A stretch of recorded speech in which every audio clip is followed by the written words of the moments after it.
So welcome everybody to the late show. Tonight we're looking at Zoroastrianism. See how nicely I said that. I a few times went to say it and I just about fell all over myself. It's one of those religions, and it is a religion. It's not just a philosophy. This starts with a vision, and like so much of what we find in scripture or old texts, we have this beginning in a vision. We have a burst of light. We have a sudden epiphany. We have something magical that happens to an individual, and in that they open up. And it's what we seek when we're looking at expansion, when we're looking at attunements. Most people, no matter what they say they're looking for, are looking for that epiphany. They're looking for that moment of rightness. They're looking for that 90 figure. seconds. Oh, shush. Gosh knows what that's supposed to be.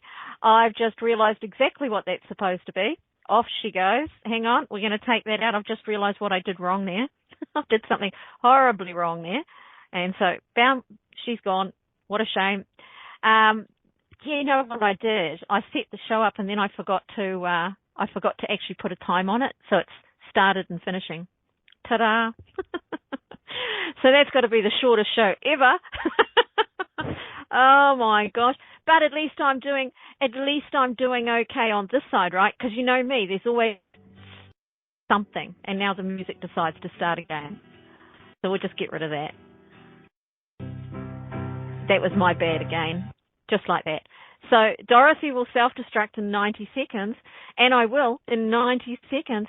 Such a ridiculous thing. But I tell you what, you know, for a person like me who spends so much time on the computer and I do so much on it, it's just ridiculous how many dumb things I do after now over 9 years of live streaming. You'd think I'd have got it by now. You'd have thunk I would be there. I did. I started in Blog Talk Radio 2006. It was, and then I went to TalkShoe after that. Then I went to Hangouts after that. I forgot what it's called now. It's not live stream. I did the other one, and then I did Hangouts, and now I'm here. So there we go. I've gone around the traps, trying to follow all the way out. Are you ready? The best performing, the best experience as a host, the prettiest, the nicest. It's always about me finding the thing that suits me the best. And as much as Hangouts was better than most of the others, it didn't give me this wonderful chat to go with the wonderful pictures, etc. So, you know, what can I say? I've got the whole package here, and I love it, love it, love it, love it. And with that being said, we'll move on to our first picture, and we'll start talking about what we're here for, right? Zoroastrianism. You know, Zoroaster himself, the religion itself, is what they call the oldest monotheistic religion. That means it's got one God. It's the oldest single God religion known, written down, experienced. And we know that the prophet Zoroaster, possibly 3,500 years ago, definitely in that ballpark, he had this vision. We're going to talk about that in a minute. But because of him beginning this particular experience for everybody, this philosophy, this religion, bringing it through for 1,000 years, which is an incredibly long time for religion, Zoroastrianism was one of the most powerful religions in the world. It was even the official religion of Persia, which is now Iran, from 600 BCE to 650 CE. Now, people get a bit confused because I intermingle between, you know, AD and BC because it's what people are used to. You can, if you're into Christianity and into Christ, you can say BCE is before Christ, etc. But actually, it's before the current era, ERA. But we could put that ERROR, couldn't we? Before the current era. So before the current era, and CE is current era. So what actually came from this was taking the religious aspect out of the determination. Originally, you know, it was never after death or before death of Christ or before birth. It was the coming of Christ. It was the birth of Christ. So the birth of Christ was BC, and AD was, of course, after the birth of Christ because he had a lifetime through there. So BC and BCE and CE these days tends to refer to before the current era and the current era, bearing in mind that that period of time created what is considered to be a significant change. I'm not seeing it. I'm personally not seeing it. The more you look at these old religions, the more you look at these old belief systems, and you look at Sanskrit stuff, you look at the Iranian stuff, the more you realize that everything we've got going now are just splinters, this, including spirituality, modern spirituality, the New Age movement, etc., are really just splinter groups of this old, ancient, beautiful, amazing knowledge and these practices that were never war-oriented. They were never conflict-oriented. It was in more recent times that it was determined that there was only one way. And the Indo-Iranian type belief systems back then, as we looked at with Jainism, as we looked at with the Sufis, anybody could come to a temple. You could pray or not pray. It did not matter. Whereas now we've got these heavy guidelines in all of the religions, the major religions, is do it my way. Isn't that right? Do it my way. Missions have gone through the centuries now, through millennia now, trying to convert people, taking away their belief, taking away their customs, taking away their understandings and their philosophies in favor of their own, and telling them that they will burn in hell if they do not. Aloha Jay, welcome. I noticed from the 4,000-year-old yoga you're learning right now, it's pretty phenomenal stuff. Now, this is one of the temples. There are a lot of temples. They are still in existence. A lot of them aren't used for Zoroastrianism in a modern world, but they are still used, as they never had a denominational requirement to go to them. But Zoroastrianism is, in fact, still practiced today. It's still followed today. It has a current understanding. The buildings and the temples that were created, they show you straight away things that you recognize. You see these guys, right? You recognize these things in modern theology. You recognize them in modern spirituality. You see them depicted in later times through Egypt. It's just this most amazing, amazing thing. You see them in early scripts. So it's a really interesting thing to see such beautiful, old, incredibly detailed places of worship, if you like. The following over the years, from 2006, the New York Times reported that there were probably less than 190,000 adherents worldwide to Zoroastrianism. But, there may be a certain amount going on there that are not quite upfront about that, because obviously there's a question. So let's get at the beginning. Zoroaster started this all with a vision, which is pretty awesome. At the age of 30, he had a divine vision whilst bathing in a river during a pagan purification rite. Please note that before we are talking about a monotheistic religion, we are also saying that there were already on the planet regular and ongoing rituals and rites for cleansing, purification. Quite an interesting thought. They always involved water. We might just call it bathing today. Hiya, Jenny. On the bank of the river, he saw, and I love this, so I'll go verbatim because he's recorded this. We have his record. So that's pretty cool, considering it's one of the oldest writings on the planet. He had a divine vision. So he saw what he called a shining being made of light who revealed himself as Vahu Mana.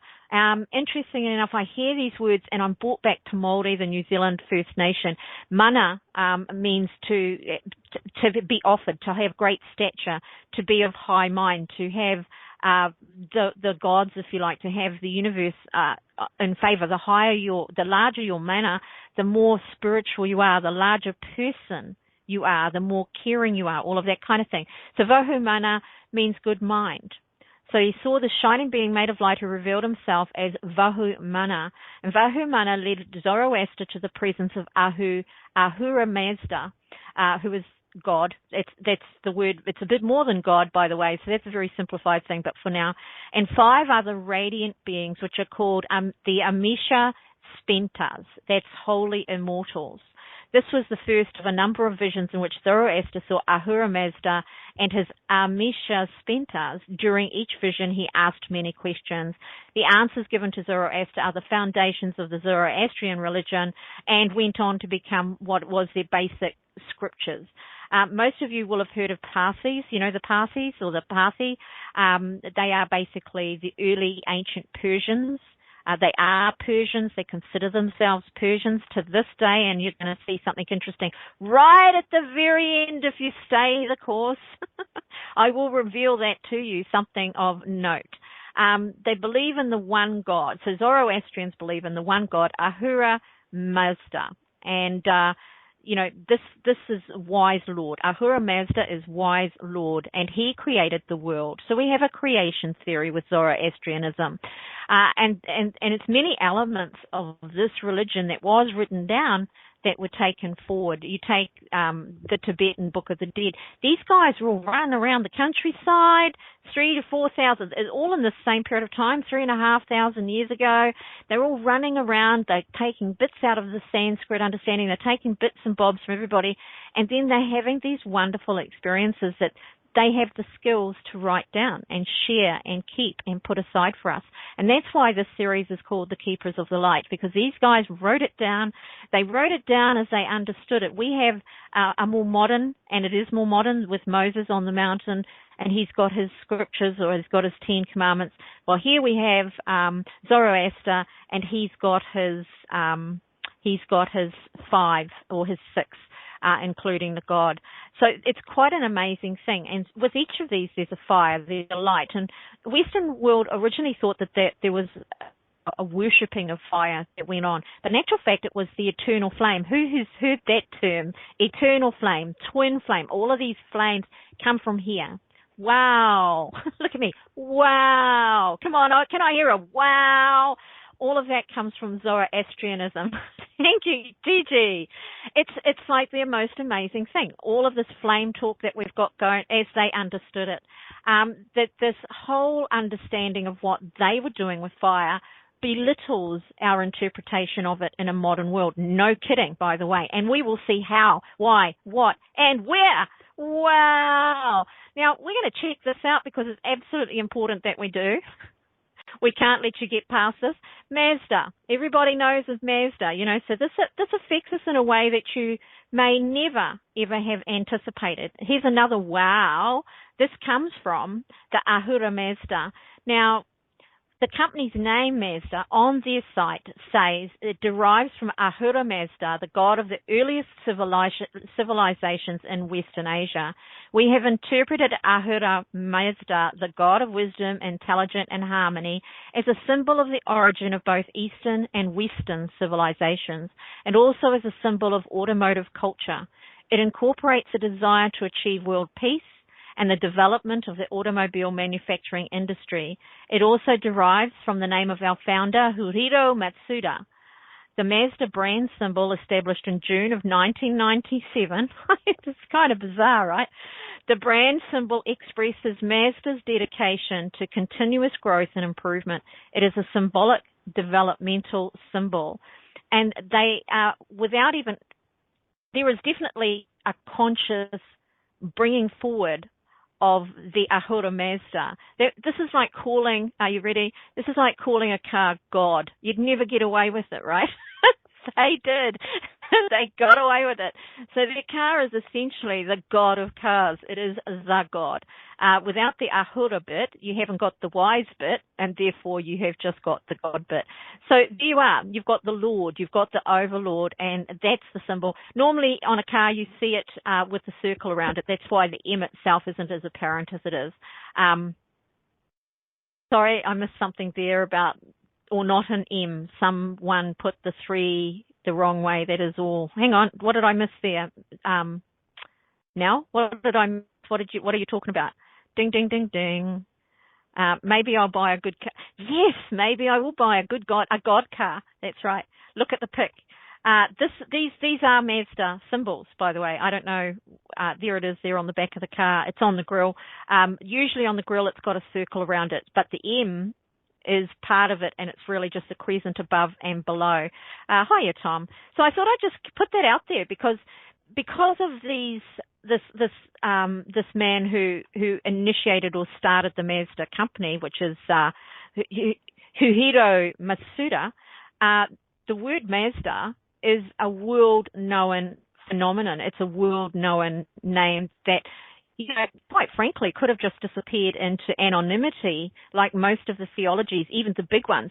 The average person on a day-to-day could not even tell you what Zoroaster is or what they represented. And today, because of Mazda, it's out there everywhere. Even if people don't understand it, it's impossible to forget now. It's impossible for you to put that one back in the closet, guys. This is the most amazing thing that happened, in fact. And after his vision, of course, he started writing. Zoroaster wrote and wrote and wrote and wrote. And he made these scriptures, he popped them down there to carry on what his learning was, which came straight from spirit, straight from whoever you want to call it comes from. So just a really interesting an interesting thing. The elements of fire represents God's light, by the way. It represents wisdom, and the Zoroastrians do like to pray several times a day. There's not in every hour. There's not necessarily a specificity around that, but they do like to pray 7 times a day. They usually worship in what is called a fire temple, and this is what we're looking at in here, known as an agiri, take a pick. We won't go there just yet. We'll go back to that. We've got some more temple pictures a bit later, but we're looking at the texts, and the text from Zoroaster is called the Avestas. Now, the Avesta is what you would call their Bible, if you like. It's their scripture. I don't even want to use the word Bible. The word scripture, Zoroaster wrote it. There are some forms of it around, some very old forms that have been found, but there are basic reasons and texts. So you've got the 5 texts, which go with the 5 visions, right, with the 5 immortal beings. You've got Barizi Zavang, I'm going to be twisting my tongue around these, which is ultimate purpose. This is such as found in material creation. You will see these themes again and again and again and again throughout religion and throughout spirituality, but to our knowledge, and I'll be referencing that for you later, these are the earliest times that it was seen, written down, and put down as a precept, as an idea of how it goes. We have Vohu Freyan, which is the good propagator, such as found with the bodies of humans and animals. The energy of fire requires both food and water in order to be sustained. They're all relating to fire, the fire of creation. There is a creation theory here. The energy of fire and ultimate purpose is the energy of the original creation, which is self-sustaining. In other words, it continues to create itself just as particles and atoms and so on do, actually, without any help from anybody. The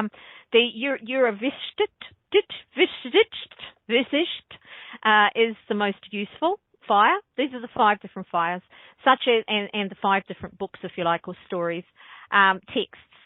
Requires both food and water in order to be sustained, but this energy of fire is found within the bodies of humans and animals, so it's the light within us that we talk about all the time, our inner light.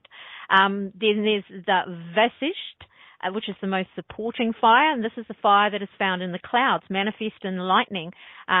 This is the energy or fire that requires neither water nor food in order to be sustained. And then there's Spenisht, which is the most brilliant and beneficent fire, such as that found in the flame, the temporal fires. The energy of fire requires food, fuel, that is, but no water in order to be sustained. So you can see there are 5 different elements of fire is what they're talking about. They're calling fire and splitting it into 5 elements all by itself. And with that, they're incorporating the other elements, whether it needs water, whether it needs air, whether it needs what kind of fuel it needs, what's going on there, but what does it create? These fires, or the different energies, were remnants of the original cosmic fire of creation, according to Zoroastrianism. I knew I was going to stuff it up sooner or later, that continue to pervade every other element of creation. In other words, fire is the beginning of creation, according to Zoroaster and the vision that he was given. When you think about the more modern Big Bang theory and so forth, it's very much in line with that, and yet it's way before the Bible, by the way. So we're clear, 3,000 years sort of, puts it well ahead of the Bible by over 1,000 years. And that's only from when we found the most recent writing of it. We could perhaps go even further. So we're talking maybe 3,000 years, BC, so 4,000, 5,000 years from before today. The passing of Zoroastrian ideas and values from one person to the next is symbolized by a new flame being lit from an existing one. And you start to see these things. So this is the eternal flame as it keeps going, is that you take a flame from one temple. So the fires in the temple, if you're looking here, it's out now, but the fire would be continually going 24 hours a day. It would always be fueled. It would always be kept. It would always be maintained. And there would be a person doing just that. And then if you needed to light a fire, now this becomes very pragmatic. If you needed to light a fire in your home to cook food, you could go and get the original fire from the temple and you could light that fire. If you needed fire for any purpose, for light, you could light your torch from that fire. So that fire had a very practical purpose as well. It becomes the fire that everybody can light their fires from. But you pass the torch of knowledge, right? You pass the torch along. We have a whole language around that. And Zoroastrianism is actually credited with giving us a lot of our language, which is phenomenal to say the least. The ancient system of maintaining an ever-burning fire in a community centre, it's just smart, isn't it? You know, that's all you got. All I've got for that. It's not everybody's doing for themselves. You bring the fuel to the singular place. You keep the fire alive. Everybody prays in that place. There's community in that place. A church, or they're not churches, they're temples. The temple was the place where people would come for anything, including protection, including help, including spiritual knowledge. It becomes this one long, continuous thing. These ideas and values are passed from one generation to another generation without interruption. And that's a big deal. We have the notion of an eternal flame, one that will endure the passage of time. Well, they did that. They would have flames there that were nourished for, think on this for a second, 1,000 years. That one flame would be burning. You know, I get that same awe when I go to an old-fashioned bakery, which there are a lot of here, little boutique bakeries, and you go into that bakery and they tell you how old their culture is for their sourdough bread or their yeast culture.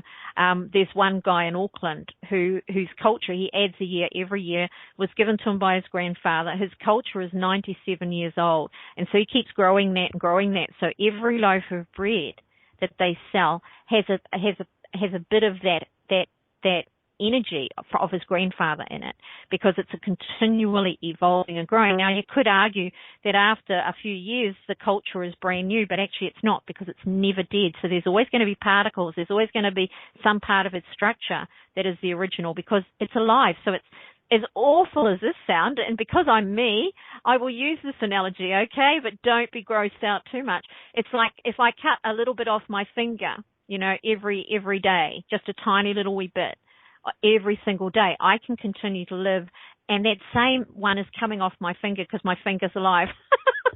I can't help myself, you know. It's fair. It's fair. It's because I'm who I am that I give that kind of analogy. So as we move on, we've got the same thing with this fire. We've got this fire that's being fed and fed, and because the original fire, like the original tree, like the original finger, like the original culture, like all of those things, what you have got is you've got something that carries the energy of its original. So even when a tree, we talk about, in New Zealand in particular, we've got these lineage of our trees which are very, very old. And that means that they've never been altered. They've never been hybridized. They've never died out. They've never gone and changed into something else because they were running out of their own steam. So we can go, for example, and look at a puriri tree, and it's got a direct lineage of 70 million years. And they know that because they can measure that in a seed, which is phenomenal. In one seed, they know that it has never changed in 70 million years. Not 7, 70. And it's phenomenal. And you go to the Rimu and you're talking 8 million years. It's a much more famous New Zealand tree. It's a lot bigger. It doesn't live in the swamps. There's a lot less of it. It grows a lot bigger and takes a lot longer to do that. So it takes it longer to get its history out there. When you look at that, you're going, okay, originally we probably were a swamp, and we've been pushing up and up and up and up and up and up and up and up out of the sea. And the puriri were probably one of the first trees that were able to survive in this country, as they have the oldest lineage. Now, it's a phenomenal thing to be able to look at a lineage like that and then know that every time you touch that tree, every time you hold a seed, every time the birds feed on it, they feed on it like crazy. Every time a bird feeds on that, they are feeding on that whole lineage, that ancestry, that understanding, because that tree has that understanding. That tree knows what the earth was like 70 million years ago. So there you are. That's the nature of New Zealand. The nature of the Puriri tree, P-U-R-I-R-I. Look it up. It's a beautiful tree. Absolutely beautiful tree. So when you think along lines like that, this flame that's lasted 1,000 years, that's kept burning for all of that time, becomes very important indeed, because it also tells you that the surrounding area, the area around that flame, has been addressed, has been visited, has been prayed in, has seen all of this change through humanity and the way that it's used for that same period of time.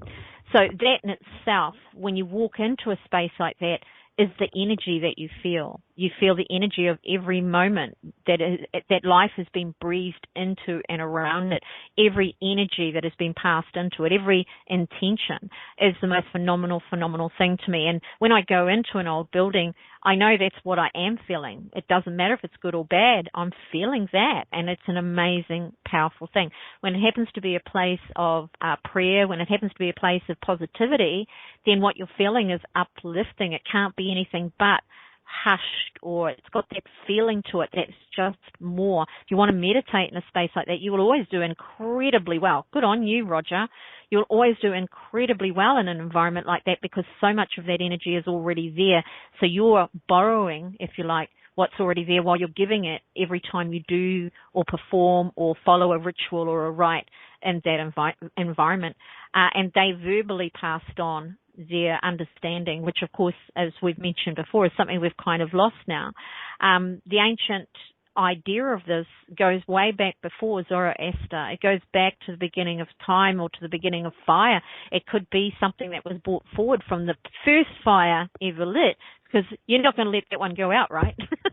When you light that first fire and it took you God knows how long and you didn't really know how you made that happen, you're not letting it go out. It's staying in, and it's going to be able to be used by many, many people around it. And then you're going to learn how to fuel it and how to keep it.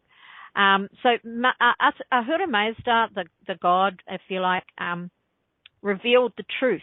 And this is how Zoroaster put it, through the prophet Zoroaster, who gives over his name to the religion, really. But the name of the god has significance in so many ways in the modern world, and no doubt represents and influences belief systems in the modern world in ways that we just don't even think about, like the Mazda brand. You know, something comes forward in a way and we have no idea where it actually came from. And this is where it came from. Look at that. That is a real piece of the scriptures that was found. Zoroastrianism, you see, I can say it right 5 times and the 6th time, kaboom, blah, blah, blah. It's like I've got a numb tongue. Is the oldest of the revealed world religions. And why they call it the revealed world religions is there's a belief, a strong belief amongst scholars, museums and the like, that there are religions. I really don't know. I assume since they read from right to left now, it probably would be right to left. But I couldn't tell you because I don't read it myself. I just love, I like the fact that that's a picture of the real thing. And, when I've mentioned before, you go onto the internet now and you go looking for something like this and they just use any old picture. They don't care. And it does my head in. I want the real picture or no picture, or I'll have something else going on there. But they'll claim it as Zoroastrianism. This is actually in the British Museum, so I'll tell you how they got it too in a wee while. There's this whole amazing energy. Now, they believe that there are religions and cults and philosophies that we haven't even begun to understand yet. And I believe this would be true, because we can only explore what's written on a piece of stone or what's written on a piece of paper or what's found. And the big key here is the word found, right? Because clearly language and writing predates what scholars even 100 years ago believed was happening. So they reduced our history. In other words, this is what they did. They reduced our history to allow for the time they believed people could write, for what the time they believed people had paper and the time people had parchment. But so many of these beliefs have been proven to be wrong that now they have to just go, okay, this was done, this guy lived around this time, we've got some kind of anecdotal evidence that this is true. He's talking about this over here and that over there. We know this existed in this time, therefore he did, therefore he wrote this back then. Quite an interesting thing. And he wrote it on paper or some kind of paper. The religious briefs, I love Mary Boyce is a British, what would you call her, scholar, archaeologist, not with stones though, with books and texts. She's that person. And she wrote this amazing thing. She wrote, in actual fact, Zoroastrianism is the oldest of the revealed world religions, and it has probably had more influence on mankind directly and indirectly than any other single faith. And she wrote that in 1979. She was with Rutledge and Kegan Paul, where she wrote of their religious beliefs and practices in London. The Avesta is what this is called. The Avesta is the scriptures of the Zoroastrians. Their Avesta is the oldest and core part of their scriptures. There are more modern versions and modified versions. We understand that happens, right? It happened to the Bible. You've got all these different versions out there now. And even how the Bible came together, being a Roman machination of peace, if you like, leaves it subjective. Whereas here we've got something that this is what God said to me.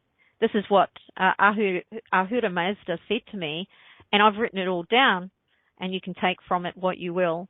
The Avesta, being the oldest and core part of the scriptures, contains the Gathas, and the Gathas are the 17 hymns thought to be composed by Zoroaster himself. I'm not going to bore you with the hymns and my rendition of them, so you can thank me now.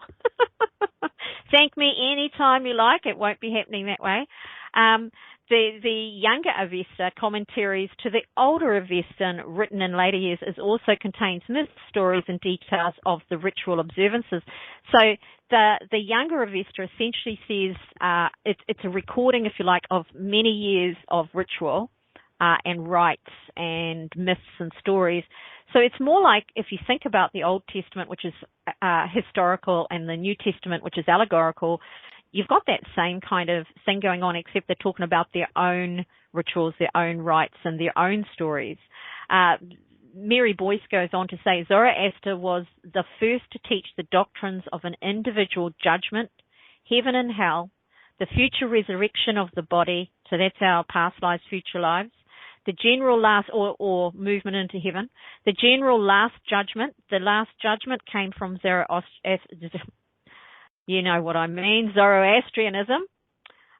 Hiya, wings. So that last judgment that we all believe on in religion, it gets taught to you in spirituality. It says, well, maybe it doesn't happen that way, but you may judge yourself, blah, blah, blah. All of those things come from Zoroastrianism. And life everlasting for the reunited soul and body. These doctrines were to become familiar articles of faith to much of mankind through borrowings and this was these ideas, precepts were borrowed by Judaism, Christianity, and Islam. Yet it is in Zoroastrianism itself that they have their fullest logical coherence.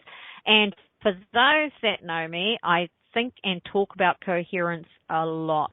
We've got the law of attraction, we've got resonating, and we've got coherence. The less coherence we have, the more chaos we have. The more coherence we have, the more healing we have. The more coherence we have, the more self-understanding we have, or the understanding of the world, or the more we fit and sit, and it feels good. Now, the earliest Avestan manuscript, which is this one here, was found, or is the 10th century current era, so that's 1,000 years after the birth of Christ. Fragment found in Da Nang in China. Now, the next earliest extant Avestan, sorry, that was the first one. This one here is that one, was found in Da Nang in China. And the next earliest extant comes from the Iran and India and date from the end of the 13th century of the current era, 300 years after the Sogdian manuscript was written. So here's the language. Just so as you know, it's not Arabic, it's Sogdian. And we will talk about that because I kind of have to, so that we get the context of everything. The Sogdian language was an Eastern Iranian language spoken in Central Asian region of Sogdi. Okay. Now this is why you see the term Indo-Iranian in regard to a lot of old texts and religions. There's like this mixed area through the Central Asia, Southeast Asia, and the Eastern, what we think of today as Iran, the Eastern Bloc. The area referred to here evolved into what we know as Uzbekistan today, and China, ancient China, with communities extending into ancient China. The language is credited with being the foundational core language as we know it today. In other words, this makes this the original language from which all others are formed. How cool is that? And you're looking at it. I love the modern world. And you're looking at it, not just reading about it, not just listening to me prattle on. This is what that language looks like. The first words pretty much that created everything that we say, everything that we write, came from the Sogdi language. Whee! Oh, I just love that. It's of singular importance to any and all written histories. It's acknowledgements and beliefs. It's often quoted in religion, suggesting a continuation of belief, even if the parameters have diversified. So we've got this amazing thing. Zoroaster himself described the script as if he was addressing God himself. So it's like a letter to God rather than a letter from God. This is a promise. This is what we will do for you because we've seen you. You've told us. You've told me what we need to be, how we need to live. And so now I'm going to write you a letter for everybody to read to say, this is our promise. How cool is that? We're not asking for stuff. We're promising stuff. And I like that. I like that a whole lot. According to the British Library, which is where these ones are held, this manuscript was one of 40,000 or so books and manuscripts hidden in one of the caves of 1,000 Buddhas. And in the future series, I'm going to do amazing documents and places and spaces that they were found. I will be looking at the caves of 1,000 Buddhas. It is phenomenal. This is what blows my skirt up. A cliff, well, if I wore a skirt, it would. A cliff wall near the city of Da Nang, so this is where this was found, in Da Nang, a town on the Silk Road in northwest China. Now, if you don't know, if you're not familiar, the Silk Road was the main trading road right throughout that region, and China was one of the biggest trading countries on the planet back in the day. Everything they had, people wanted, and they were coming backwards and forwards and backwards and forwards, so it becomes kind of logical that these men that were running around the countryside at the time, having these visions and sharing their knowledge, would be using these main byways and these main highways to get around. They were the safest way to get around. They honeycombed, are you ready? These caves of 1,000 Buddhas honeycombed 492 grottos cut from the rock from the 4th century onwards and decorated with religious carvings and paintings. Just wait till I show you that because, oh my gosh, it's amazing. Now, the secret library, this is quoted from the Museum of Britain. The secret library was sealed up at the beginning of the 11th century, probably under threat from the Karakahanids, who had taken Khotan in 1006. In other words, they sealed them up to protect everything inside, and it worked because they're here for us today. That means also that they were well known before then. That meant that scholars and people who knew about the cave of 1,000 Buddhas could waltz along there and they could read these texts. It was like a library in a cave on the middle of this highway. It would be like shooting down Highway 66 and finding the biggest library with the ancient, most scholarly texts known to man. How awesome. So freaking wonderful. The cave was discovered in 1900 by the Taoist monk Wang Yanlu, who, no bees on his knees, he wanted money, man. He presented the manuscripts and paintings to local officials, hoping Whakapapa ski area had snow. Yes, it did. Well, that's a long way down south, and it's a long way up, just so as we're clear. But yes, we had 0 temperatures up here yesterday and the day before for about half an hour. So 0 is freezing point, and it's the coldest it gets here. I've had my 2 frosts now. It should all go away. And yes, you say that whakapapa, by the way. That's how any WH in Māori is pronounced like an F. Now, the cave was discovered by Wang Yanlu. He was all about the money, and he hoped in return for financial support to pay for conservation work, which of course is a good reasoning to want the money. When the archaeologist and explorer Oriel Stein arrived in 1907, Wang Yanlu sold him rapidly large numbers of these manuscripts and paintings, which are now in the British Library, which is why they've got these couple that I'm showing you here. The Victoria and the Albert Museum and the National Museum of Delhi all have bits of these 40,000 texts, of these 40,000 books, and there were books, not just scrolls.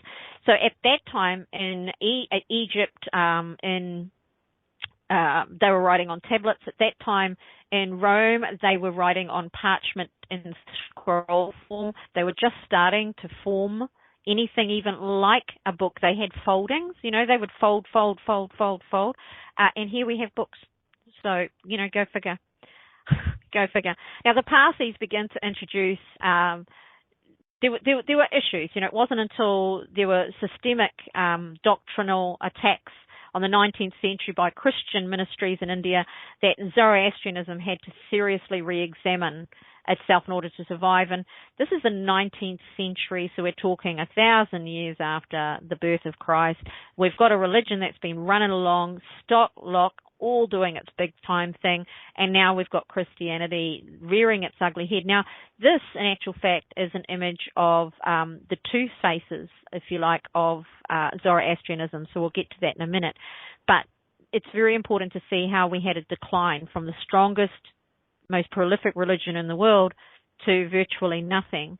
The confused, because of Christian missionaries trying to dominate the situation, Zoroastrianism, which was peaceful and peace-loving, and what we have learned is anything peaceful and peace-loving gets slammed by anybody who wants what they've got, right? There's no compassion in Christianity. There never was, and there is unlikely to ever be compassion there. The Parsis had to make some changes. They had to evolve. They didn't want to go underground. They just didn't know really what to do. So the Parsi priesthood basically started reinterpreting the Avesta, and that's where you have the modern Avesta. And the effects soon began to filter back to Iran, and now we start seeing something. We're seeing a true splinter. We've got Christianity and Islam starting to splinter out of what was the basis of Zoroastrianism. So you've got this interesting battle begun all the way back there, okay, which is only a few hundred years ago now, 19th century. But this is one of the areas that was really the downfall. So you were saying that for all of this time, Zoroastrianism was so big and they were just being chipped away, changed until they become virtually nothing. They really, with the increasing urbanization, I suppose, and cultural diversity, the Zoroastrians began looking at flexibility and integrating into communities. So they sort of got lost in that particular way, but they held the integrity of Zoroastrianism, which is the three core values, which is of good thoughts, good words, and good deeds, which is exactly what they were about. Good thoughts, good words, good deeds. Respect for Zoroastrianism grew through its generous and healthy contributions to the societies, really, that it encountered. If you had Zoroastrian temples within your community, you had a place where anybody could go, and you had people walking out and doing good works. There's this whole, energy around that where they are always about, they've got their scripture as a promise to God. Their temple is about giving, not receiving. It's a very powerful thing that you've got going on here, and that all got turned around by the movement of Christianity and Islam, which decided that we've got now something of taking. We want what you've got. You give to us. You pray to us. You do what we want you to do. And it's a very empowering governmental proposition for many, many years. Through the Middle Ages, religion was politics. In fact, it still is for many. Just a fantastic and amazing thing that they did. The priesthood of Zoroastrianism really just broke down, and there was the sparse population that they had sort of got dispersed.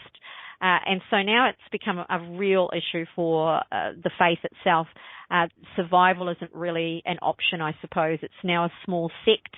It's a small group with a belief in good works and spirituality and attaining the best that you can possibly be. And the sad part, if there is going to be one, is the fact that the major religions of the day don't have that as an option. They don't have being a better person as part of their script, as part of their offering. They tend to have cover-ups. They tend to have, let's protect ourselves and make as much money as possible, I guess, and it's very hard to get past that. The same qualities of goodness has sat with them for over 3,000 years, the Zoroastrians. It's a phenomenon. It's huge. It's an amazing thing.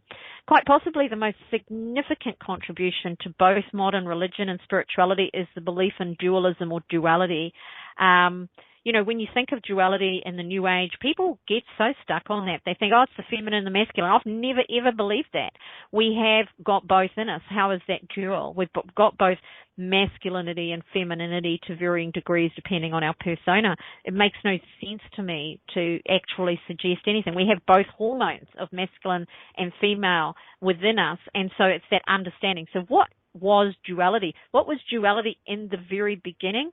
And it's the most basic, most invasive, pervasive reality that whether you're talking religion, spirituality, New Age, people still adhere to, and you see it and you hear it consistently.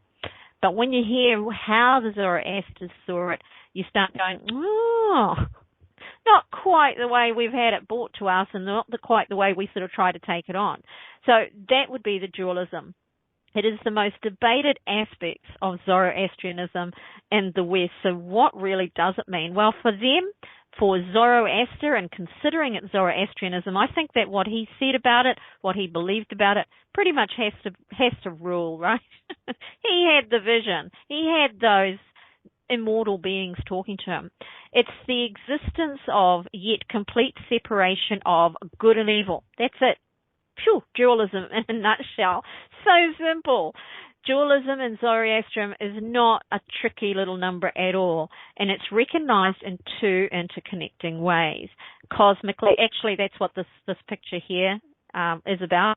This is about the cosmic duality of good and evil, of Ahura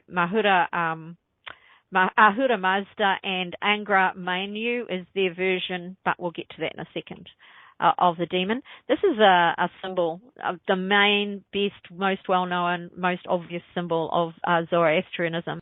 And cosmic dualism for them refers to the ongoing battle between Ahura Mazda and Angra Mainyu within the universe. Now, there are those who interpret that as good and evil, but actually, we're not talking Shakti and Shiva. We've got names here, and these are predating Shakti and Shiva, actually. So when we are looking at these guys, we're looking at what people always break down, good and evil. But Zoroastrians tell us this is a little bit different to that. Moral dualism refers, this is in their scriptures, refers to the opposition of the mind, the positive and the good and the evil, if you like, in the mind of mankind. It's the switch between what we do, which is upheld and which is good, and that which is not. God's gift to man was free will. Therefore, man has the choice to follow the path of deceit, which is drush, or the path of righteousness, which is asha, which means truth. Now, please note the word evil is not deceit. And when you break down that word deceit, what are we talking about? We're speaking of delusion. We're speaking of lying to oneself. We're speaking of living dishonestly. We're talking about not really having integrity. Nothing so massive as the word evil. When we're talking about righteousness, we're not talking about purity. We're talking about truth, asha.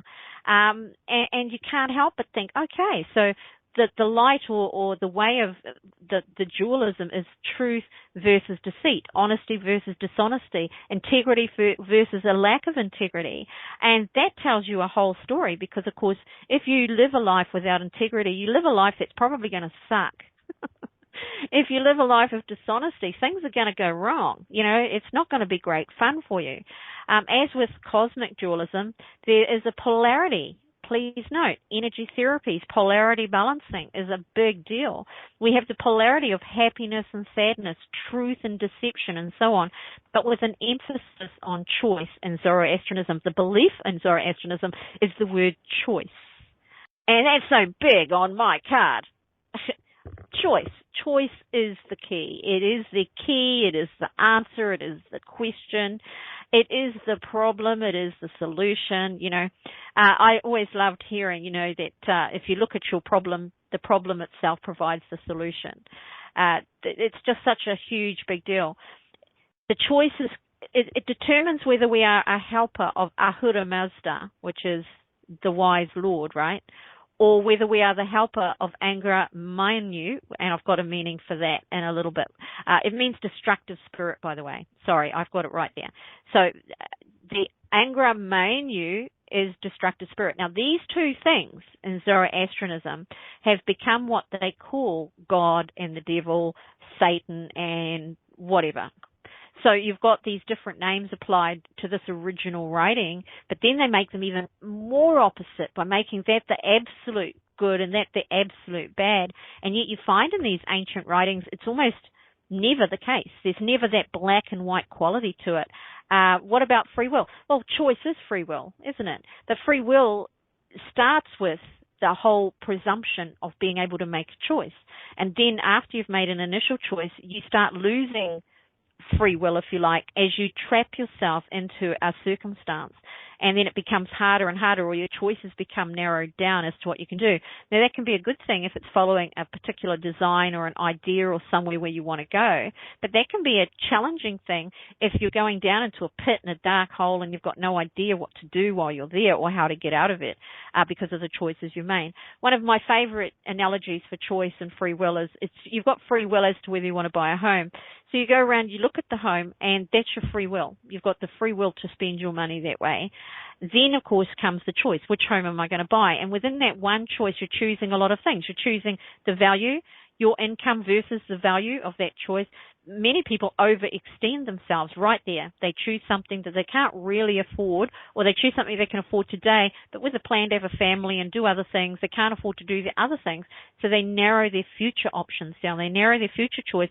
And very often at that point, they start to feel controlled. But they're not controlled by anything but their initial free will. Now, here you get to exercise free will again and go, oh, you know what, having this mortgage 10 years down the track, 3 kids later, it's crippling us. Free will dictates that I can actually just get rid of that home and I can go and live in something cheaper or buy something smaller or take a step backwards or not buy anything at all and have some money in the bank so we can enjoy our lives. That's free will. But if we choose not to do that, then we are committing to the ongoing choice, okay? So whichever way you want to look at that, that's the best way I've got to describe it.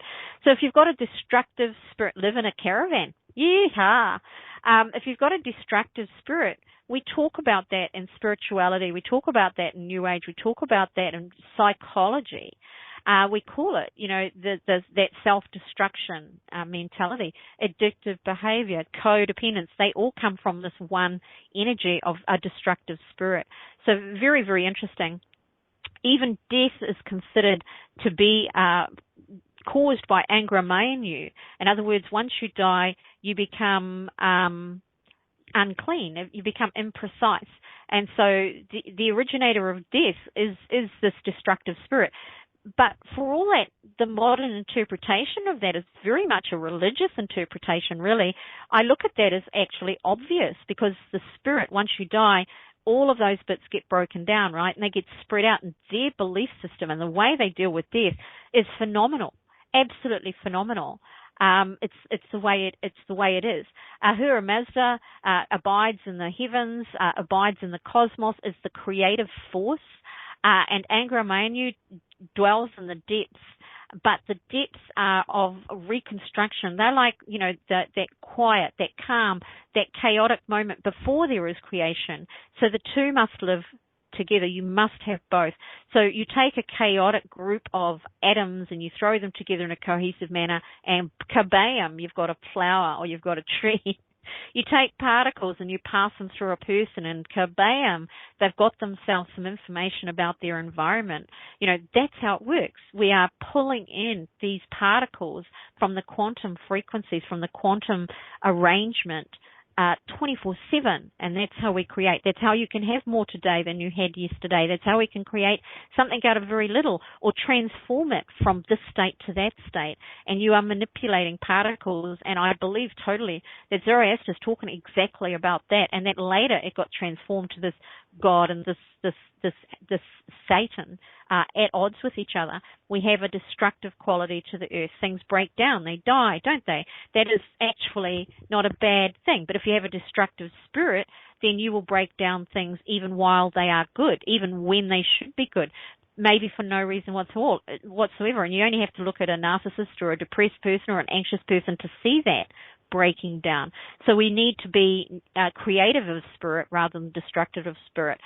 Zoroastrianism is phenomenal in giving us this groundwork that everybody's gone and run away with to create a tool of fear, to create a tool of reward. Here's your reward. Here's your fear. Live one or the other, but you can't go to heaven. You can't do this if you do that. And we've got all of these things that don't have anything to do with humanity anymore. They just have to do with control, really. It's generally accepted that in the Abrahamic, just so as we're clear, Abrahamic religions, of which there are many, the concepts of heaven and hell as well as the devil were heavily influenced by the Zoroastrian belief. That comes from scholars and museums. So we know that the influence is there, but we also know that they've exaggerated it, they've run away with it, and they've lost the finer points within a structure that over a period of 1,000 or so years themselves has become a tenet to control, a control that they're losing now and having to adjust. They're having to adjust to a greater environment, really, which is a great thing, a good thing, but nobody goes willingly out of a place of power. They always go out kicking and screaming. And that's just true, right? It's just pretty much how it's done. Now, this symbol itself, the Zoroastrian symbol, is phenomenal, and this is what it means, so you can have a look at it. Now, I don't read Sogdi, so we're clear, but here we've got good thoughts. This is supposed to be Zoroaster himself, by the way. We've got good thoughts at the hat, at the head, on the left side, good deeds. This is their tenets. This is what they say a man or man should live. Please note the symbolism, blah, blah. It's 3,000 years old. Good words on the right-hand side here. Look, good words. Everything's good. Okay, come on down to that. There is but one path, that of Asha, and Asha means truth, right? So that is the path. There is only one path. We live in a more modern age where people say there's plenty of paths to the blah, blah, blah. Probably not. There probably is only one path to where you want to be. It will be a true path. There may be many ways you express that or try that or explore that, but that doesn't mean there are many paths, if that makes sense. If your path includes delusion, it's not the path, it's not the way. If your path includes violence and killing, it is not the path, it is not the way. These are peaceful people, living a wondrous existence. The Spentars, this is the huge contribution that we see repeated and repeated and repeated, with all, of course, the controlling aspects of that. I'll make that a little bit smaller. Now, these are the second contribution I think is phenomenal, because if we start thinking later on about angels and we start talking about masters, all of those kind of things, we've got this as the origin of even that. There are 5 of them. We know Judaism took on some of these, and we know too, by the way, that some of the terms used, like Asha, come from a Sanskrit origin as well. So we've got this Indo-Iranian thing going on there. When we say Indo, that's India, that's on that Asian continent, and then of course you've got China in there. So you've got this big melting pot, if you like, of very intellectual people, very intellectual people. And they are the ones that are developing the spirituality that we brought out into the rest of the world. They believe Zoroastrianism was acceptable by the Romans in its own way. It is a single God. Remember that, the first single God, monotheistic religion. The Amisha Spentas, I may pronounce that wrongly. They look like cards, don't they? They're almost worth making into cards. They are translated as the holy immortals. They, just as light rays are emanated from the sun but are not the sun, the Amesha Spentas are emanated by God but are not God. Zoroaster's words, not mine.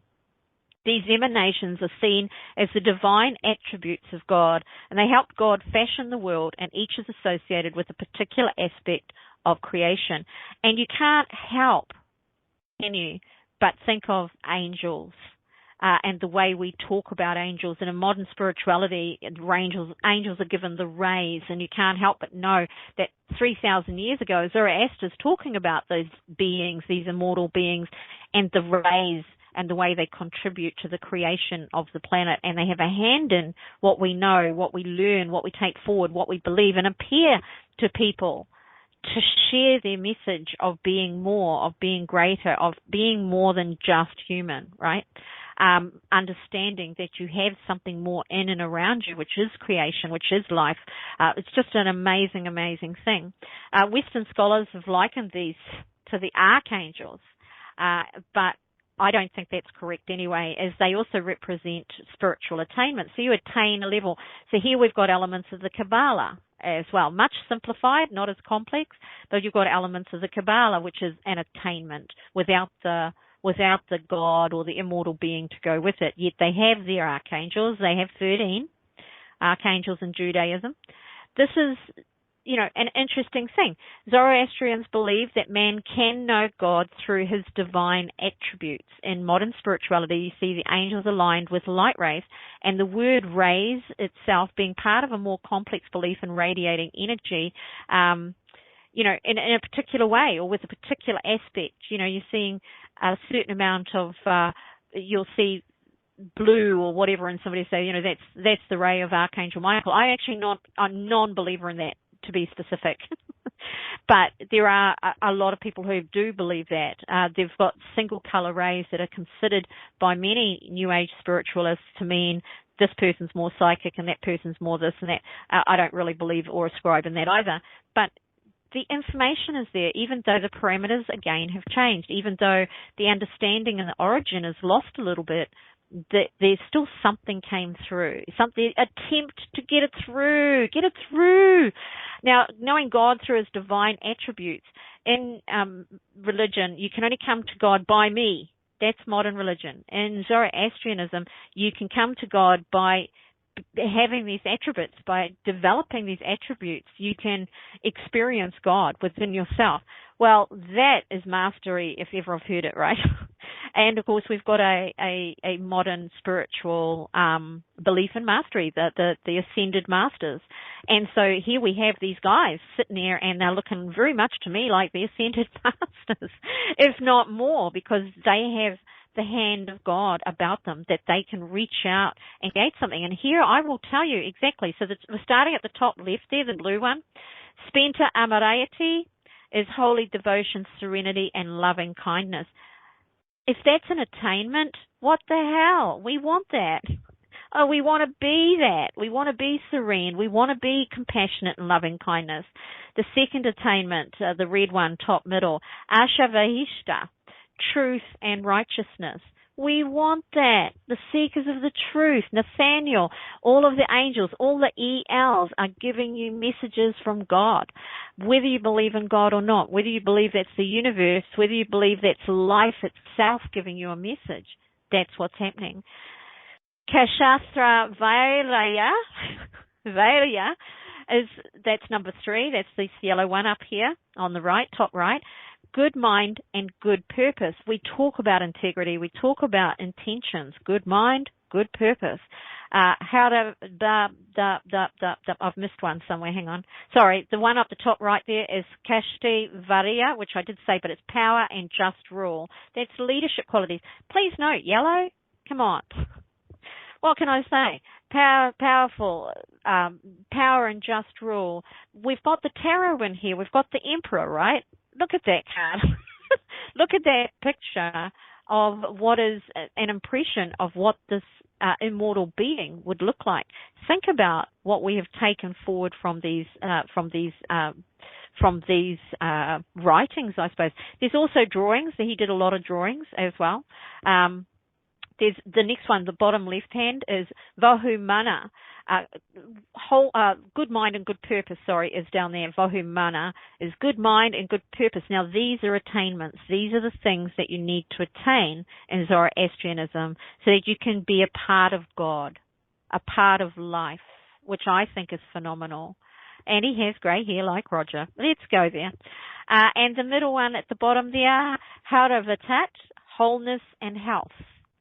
Okay, so now we're talking very much along the Wiccan way of looking at things, modern health way of looking at things. Naturopathy is a holistic view, which we've been using for so many years now, but it comes from here, all the way back here.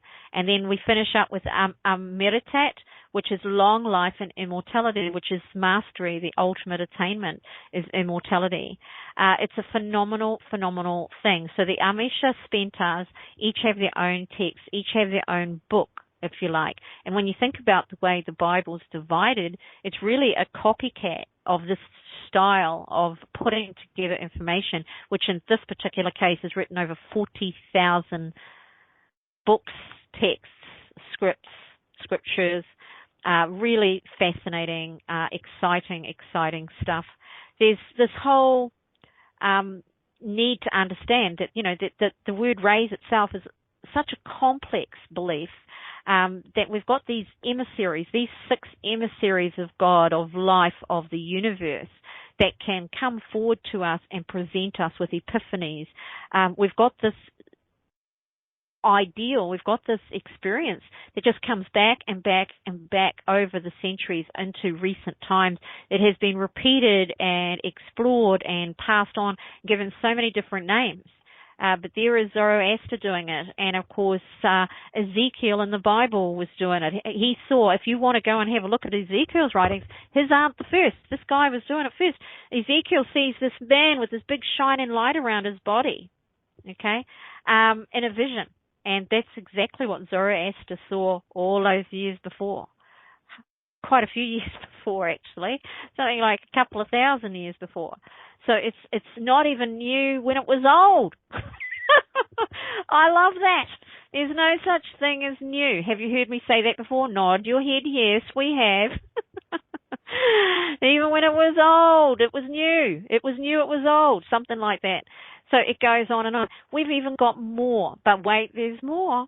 We've got this Zoroastrian calendar. Now, the calendar itself caused problems because this is where Zoroastrianism got mowed down, essentially. They adjusted to the outside pressure of Christianity, the outside pressure of the world.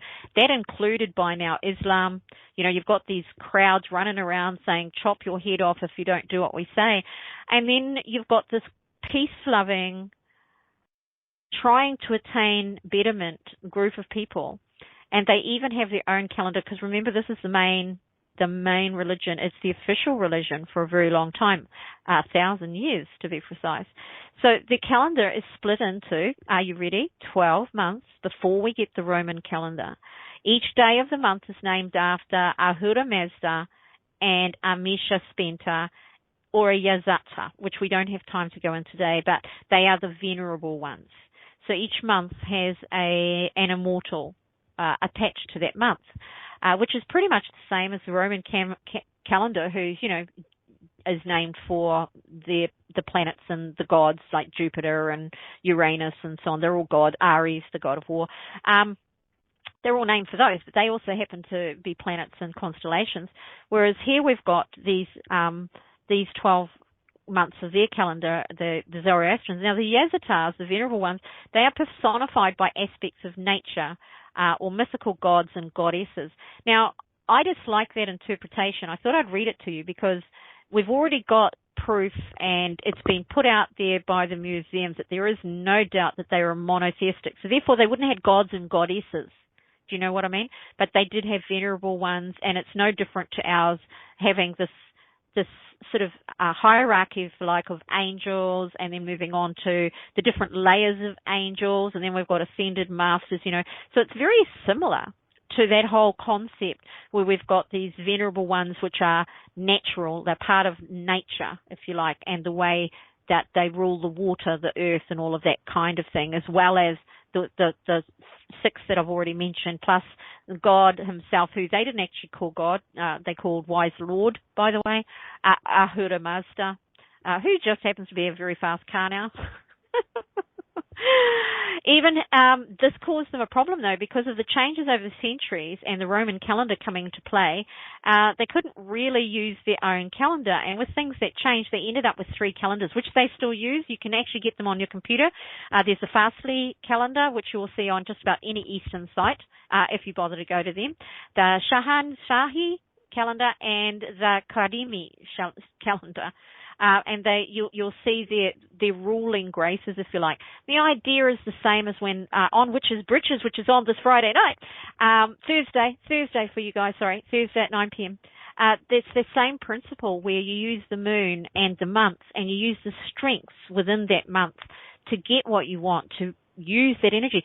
So their calendars were set up with the understanding that there's a stronger energy of this particular immortal, or this particular nature spirit, if you like, or this particular god has the energy of that month, and that you can make that your devotion for that month to increase your wellness, your health being, your wealth, your family, all of the right things for yourself, utilizing that energy.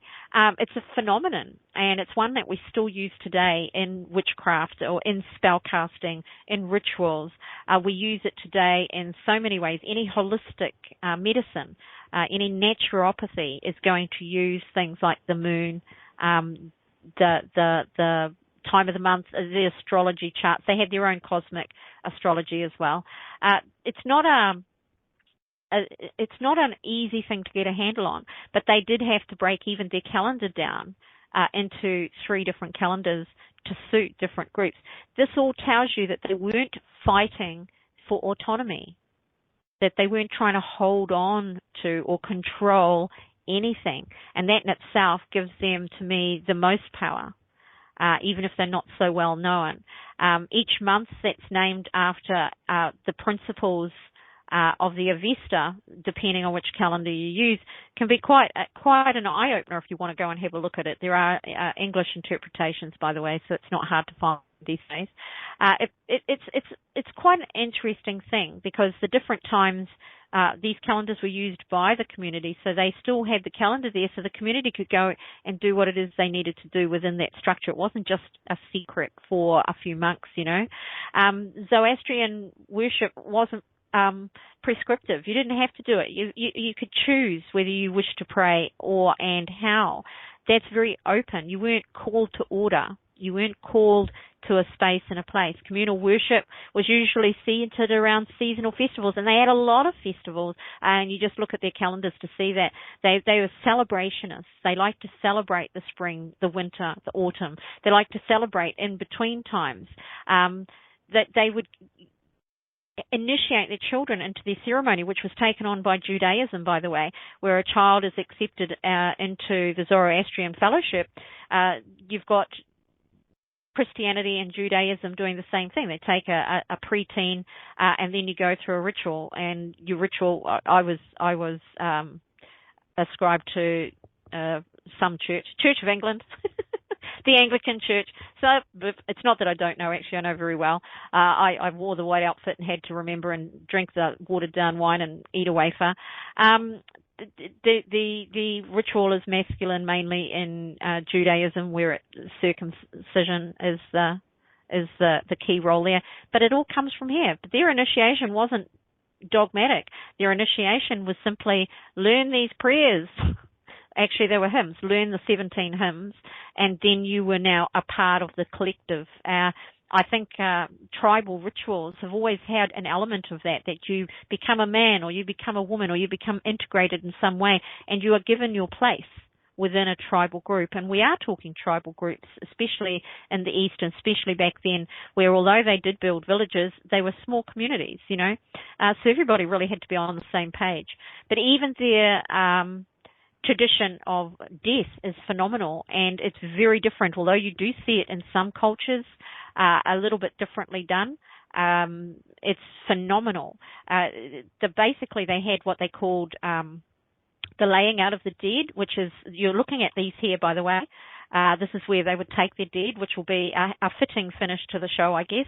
The laying out of the dead, which was where they place these people in what they call the towers of silence after they've passed away, because at that point the focus is, that it's it's to be pulled apart, if you like, the body. So essentially what it is it's laid out in a purpose-built tower, a dogma, or a tower of silence, which is what you're looking at here, to be exposed to the sun and eaten by birds of prey such as vultures. Now, we've got these myths, stories from Greek times about ravens and things taking out the innards as part of a punishment. And that actually starts in Zoroastrian understandings, that it's not so much a punishment, but you have to pull apart the dead because it becomes unclean, which we know it does. It rots, it stinks. It's not a good look to be dead. But unlike the Tibetans later, where they spoke to the dead and they look after them and hold them, unlike the Māori who keep them for a week and all the rest, the Zoroastrians were giving it back, dust to dust, nature to nature, and they did it in a way that actually was very healthy. These towers up the top, see these towers? These are what you call the towers of silence. So these are the gateway. These are the towers of silence. Each one can take about 20 bodies, by the way. And so it's a very interesting thing. I did refrain from showing you the bones, so thank me now. I'm not doing that, but you are going to get a look. This is what they look like. And I didn't go in close, where there are close pictures that are pretty okay in your face, but I get it. And if you don't get it, and for the time that they're talking about, what you do with your dead matters. You can't just go down the road and shove them in the ground, because that will come back to haunt you at some point. You're on very dry, very moving, shifting, sandy surfaces here, So this is a famous thing that they are known for. And there's actually a practicing Zoroastrian Tower of Silence in Mumbai, which is still used today. There's only a couple of them, I think, that they can still use as it stands. So the idea here is that as soon as the breath has left your body, the last breath has left your body, the body becomes impure, and death is considered to be the work, as I said earlier, of Angramanu, that is the destructive spirit, the embodiment of everything that is not life, that is not creative. And whereas the earth and all of its bounty is considered to be the pure work of Ahura Mazda, the idea of death is Angramanu, which is your duality right there, contaminating the elements of earth, air, fire, and water. So they know this. Your body breaks down. If you put it near water, it contaminates the water. It contaminates the earth. They are not stupid by a long shot. Decaying matter, such as a corpse is considered sacrilege to have around, and it just makes sense to me, because when you look a bit later and you come into the early sort of 17th, 15th centuries, and they had pestilence and they had all of these horrible diseases, it was usually based on the fact that they didn't get rid of their dead bodies correctly, that they put too much rubbish into their water, and they did not understand that, even though thousands of years beforehand it was well known and well understood, even though the Romans come in and conquered these places and they knew what hygiene was about, for some reason the Europe just forgot. Just forgot. Don't know, what's that hygiene thing? They thought that getting into a bath was going to kill them. I mean, who knows where they got that idea from the Romans, who settled, if you like, upon them, who ruled their nations. The Romans thought that the English, the Celts, the Spartans, they thought they were filth. They thought that they were primitive. Quite an interesting thing. Anyway, these circular stone buildings are pretty big. They're 18 feet into the air and measure usually about 300 feet around. Each dogma holds around 20 bodies, as I said before, and the top are 3 circles, and the outer was reserved for men, the middle circle, like a bullseye, you can see it there, the middle for women, and the central circle was for children. After no flesh was left, the bones were collected and stored in the central pit of the structure. So they were pushed all into the middle there, just the bones. And they are outfitted with an iron and 4 towers that connect with channels to the center and serve to drain and filter any washed away matter. It's actually very, very economical and very clean thing to do. It's high above the environment, so any smells are away from the township. All very common sense when you think about it. In practice, modern Astroism has a really modern outlook, but it needs to be out. That's the Mumbai, the one that still gets used today, by the way. There's that picture there. Zoroastrianism gives an idea of moving on from living. That is to say that you go to a heaven or you go to a place beyond living. They understood that life was a part of a whole and more complex cosmic creation. And that, for its time, has been brought forward to an understanding that we haven't improved upon. You know, we've switched it up a little bit. We've changed it here and there. We have science backing up a lot of what they were doing as an understanding. If you didn't try to put a religious curve on it, it's cleanliness. You know, get your dead out of town, mate. It's a very powerful thing. It's the idea of modern Zoroastrianism is it's a positive thing. It teaches mankind that, you know, ultimately being good and goodness and self will triumph over the not good, over the destructive spirit. So having this wonderful golden light spirit will win out over this destructive spirit. It's the ultimate duality, and that is where duality comes from, no matter what spin anybody wants to put on it. This could be seen as you know, this amazing ideal, if you like. Now, I've got a little curve for you. This is the last part of the show. But the most famous Zoroaster that we all know and love dearly was, in fact, Freddie Mercury. Freddie Mercury is Persian. I don't know if you knew that or not, but he was a Parsi, and his family, from his birth to his death, practiced Zoroastrianism as a belief. Whether he totally believed it or not, who knows? What I know is that he was committed to it. What I also know is his mother was committed to it, and he was an acknowledged Zoroaster. Now, because he's Parsi, and we've all heard of Parsi, it's got its own language. It's got its own tiny little bit of something, and that's why I said, you know, okay, so they might have asked a whole pile of people in 2006 what their religions were, and Zoroastrianism may not have come up very high on their universal or cosmic take, the world, wherever they ask the question. But I don't doubt that there are a lot more than perhaps we acknowledge. But what I do know is, regardless of whether the religion itself founders as a whole, part of it has found its way into every single aspect of all religion on the planet that I know of, all spirituality on the planet that I know of, is exploring and exercising and discovering and learning and rediscovering aspects that were written 2,500 years before Christ was born. So there you go. That's tonight's show on Zoroastrianism. Next week, I'm going to be looking at the Knights Templar. So that should be a bit exciting, a little bit more bloodthirsty, I've got to say. But I'll be really looking forward to bringing that to you. Now, on Wednesday, 9:30 p.m., I'm doing flower psychometry. Go find a flower, send me the picture, and I will read that for you in show. And we've got a busy lineup. We've got peripheral visions, do we? Uh-oh. Actually, I think we might have a conflict. Or is that next week? Is that next week? We'll have to work that out. It's next week? Conflict. Oh, okay. So we've got a conflict. So I suppose we're going with peripheral visions this week, and then we will have to work out how to bring you Witches Britches, which we have got all ready to go, all ready to rock. So do look forward to it. We'll see you there. We'll work it out. Ciao for now. And remember this week, don't be a part of your own problem.